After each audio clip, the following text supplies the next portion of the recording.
I had somebody ask me, what's the definition of ethical in ethical electrical? And it was a good question because years earlier, I actually hired a company called Quality, and I'm not going to say what they were. It could have been Quality Roofing, Quality Plumbing, Quality Floor, Quality Painting, but it was a company that started with the word quality. And what I didn't do was ask them what their definition of quality was, and I should have. Because I discovered there's quality that's illegal quality, unsafe quality, and poor quality, and all three of those is exactly the quality that they delivered. So they didn't make clear, or I didn't verify what quality means. So I just want to make clear and let you know what ethical and ethical electrical means.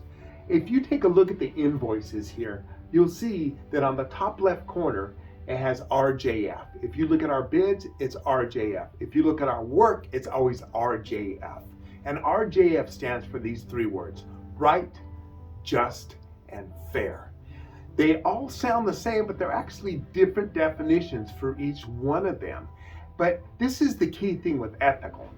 To be ethical, you have to be right, just, and fair. You can't just be right. You can't just be just. You can't just be fair. It can't be any two of the three or any one of the three. It has to be all three of the three in order for it to be ethical. And I'm going to give you a scenario. I'm going to paint you a picture here. Imagine you see a police officer, or imagine you're a police officer, whatever it may be, and a car drives by at 110 miles per hour, more than double the speed limit. That's not safe, that's not good, that's really bad. And it's in a residential area. So you have every right by the law to pull that person over. You have every right to arrest them because they're going double the speed limit, and you have every right to be able to impound their car. You do. But then there's this thing called just. And just is when you look in the back seat of the car and you realize the wife is pregnant, having a child, and it's not going well for her in the back seat.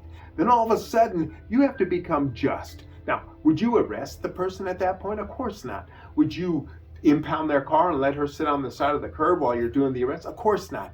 At that point, the officer, if it was you or any other officer, would either put her in their car and go 120 miles an hour or have him drive her down there at 120. Now, all of a sudden, the right is coupled with just. And now, how does that work in ethics of ethical electrical? So let's say I have a job and it's an older couple and they have a back bathroom and they never use this back bathroom. They haven't used it for 40 years since their kids have moved out.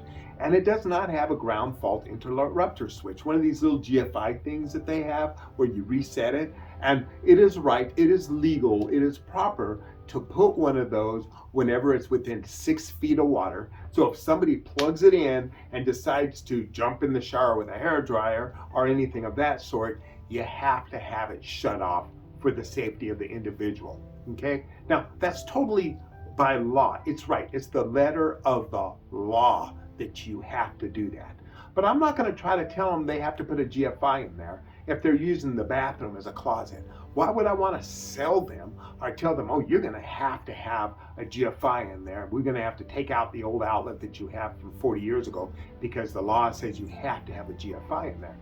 I'm not going to do that to them because they're not using that bathroom. And they never will use that bathroom in their lifetime. Well, maybe when they sell the house, somebody can switch it out. But see, I'm being just because the letter of the law says you have to do that. But the spirit of the law says they'll never use that back third bathroom in the back that their kids used 40 years ago. So you can be right in code, but you have to be just in how you apply it. You can have the letter of the law, but you also have to have the spirit of the law. Now, anything that ethical electrical does will be 100% right to the law.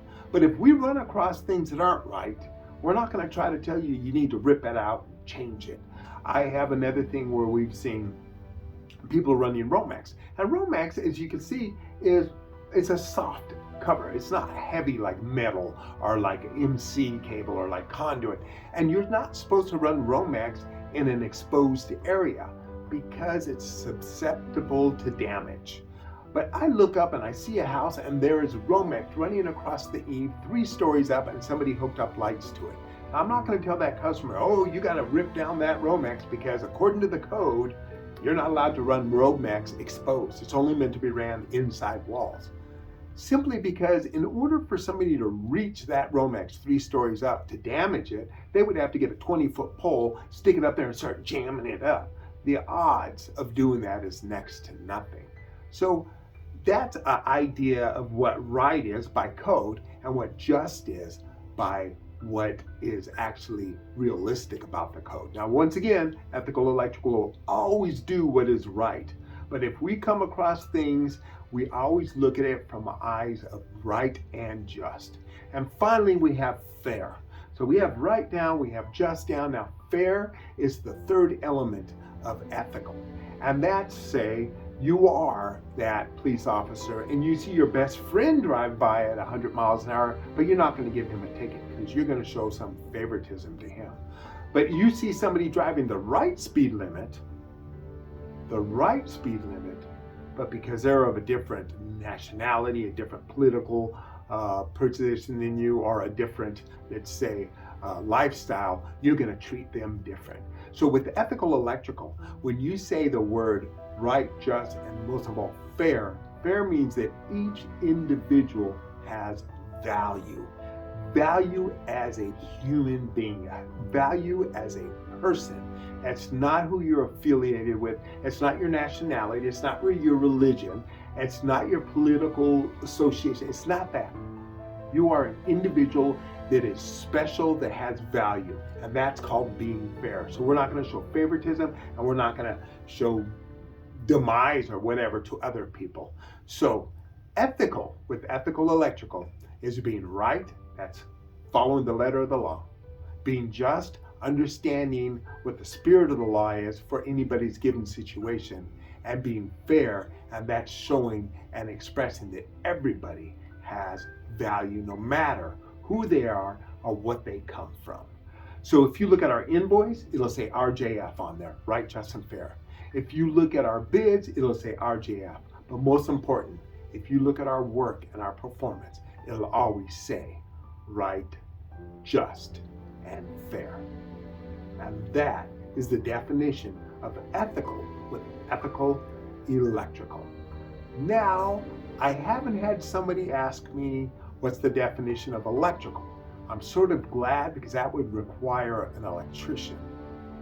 Wait, we are electricians. Right, just, and fair.